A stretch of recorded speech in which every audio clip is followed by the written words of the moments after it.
everybody. Happy Friday, and welcome to Mike's Daily Market Report. As you can see here, we got a couple economic reports to come out today, and the big ones are today regards to the jobs data brought to you by the Bureau of Labor Statistics, or BLS. We'll start off with the top one, average earnings for the month of December, month over month. So from November's month over month, I had 0.3% increase. Forecast account for a 0.2 increase, and actually exceed that by quite a bit, by 0.8%. So obviously, we all like to see an increase our income. So that was good news. The big one we're looking at is the non-farm payrolls for the month of December. So November's data was actually revised quite a bit higher. As you can see here, it initially came in at 245,000. It was revised up to 336,000, almost by about 90,000. Forecast for December was 71,000. However, it dropped by 140,000. So, this revision higher kind of helped a little bit in terms of offset this number. But again, the ADP earlier this week kind of indicated the loss of jobs that we were going to see today. Even though ADP is not always a great indicator, but in this situation, it actually came in pretty close to it. I think it was 125,000 job losses that they were showing. If we look at average work week, it slightly declined. It went from 34.8 hours on average, a week per week. Forecast count for unchanged, and it slightly dipped at 34.7. Now, unemployment rate remained the same, as you can see here, at 6.7%. Forecast count for an increase to 6.8, and actually remained unchanged here. Last but not least is a minor report here, but it doesn't hurt to look at, is the wholesale inventories. We saw a drop of about 0.1% for the month of October. Forecast count for a 0.1% drop again. However, it basically remained unchanged for the month of November.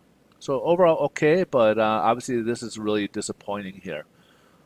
Now, on the headline news, stocks are up. Why is that happening? Well, they're kind of taking the cue of what's been going on this whole week. We've been talking about, there's been COVID. We got the election, Georgia runoff results, the electoral process and everything else. So it's been kind of a crazy week, or this whole election process has been pretty crazy as it is. But this is where the market's at. The uncertainty is getting more clear. So the market's really, it doesn't really determine for them as to which candidate wins. However, it does give signal as to policies that will be in place, so that now they got a better idea as to what's going on here, and that's kind of that creating a little bit more certainty. So let's check out, see what mortgage rates are doing today. And right now they continue. We thought maybe this 100-day moving average yesterday would help provide some relief here.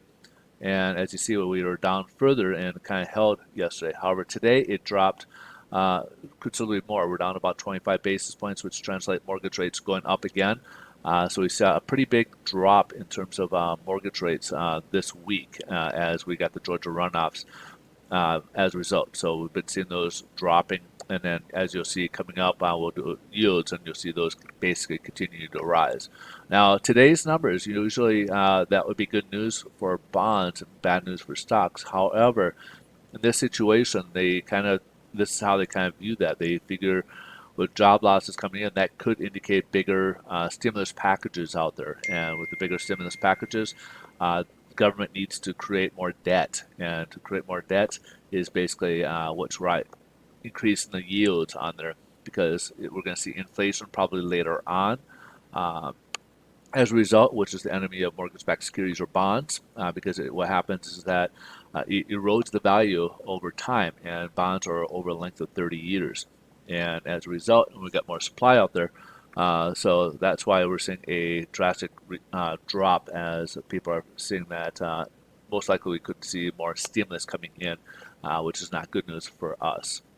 So again, mortgage rates unfortunately will go up again. Hopefully we can find some type of footing here, because right now we haven't found that. We thought that hopefully we were hoping yesterday that the 100-day moving average might be that, but this jobs number, the bad news became even worse news for mortgage-backed securities. But typically, again, bad news can be good news for mortgage-backed securities and rates, as the stock market would usually tank.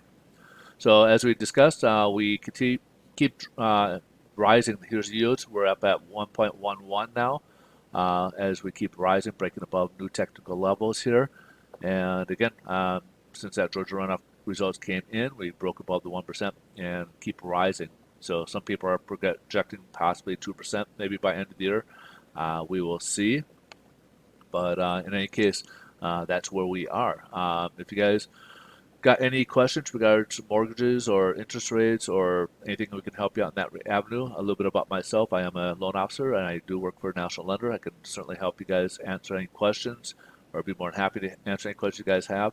If you guys want to try us out in terms of getting pre-approved and financing your next property, or if you checking out what rates are doing, we can certainly help you out with that as well. So please feel free to reach out to me.